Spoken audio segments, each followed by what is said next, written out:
ఇప్పుడు గ్యాస్ట్రైటిస్ ఎన్నో కారణాల వల్ల రావచ్చు. మెనీ మైక్రో ఆర్గానిజమ్స్ అంటే బ్యాక్టీరియా కావచ్చు, వైరసెస్ కావచ్చు, లేకపోతే పారాసైట్స్ కావచ్చు.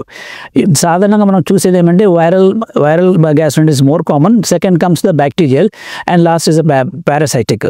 వైరస్ అంటే మనకు జనరలీ మనకు food water contamination, faeco oral transmission అంటాము. అంటే water or the food is been contaminated by drainage water, bad water, దాంతో కూడా రావచ్చు. పారాసైటిక్ కూడా ఇదే కారణము.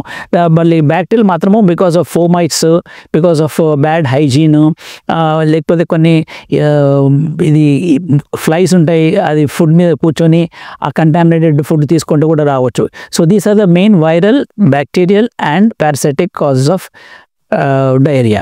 పారాసైట్స్లో ఎంతో కొన్ని కారణాలు ఉన్నాయి. దానికి మన ఎమీబాసిస్ ఉంటాయి, లేకపోతే జియార్డియాసిస్, లేకపోతే వర్మ్ ఇన్ఫెస్టేషన్స్, లేకపోతే క్రిప్టోకాకస్ అని, ఇవన్నీ కొన్ని కారణాల వల్ల పారాసైటిక్ డయేరియా కూడా కావచ్చు.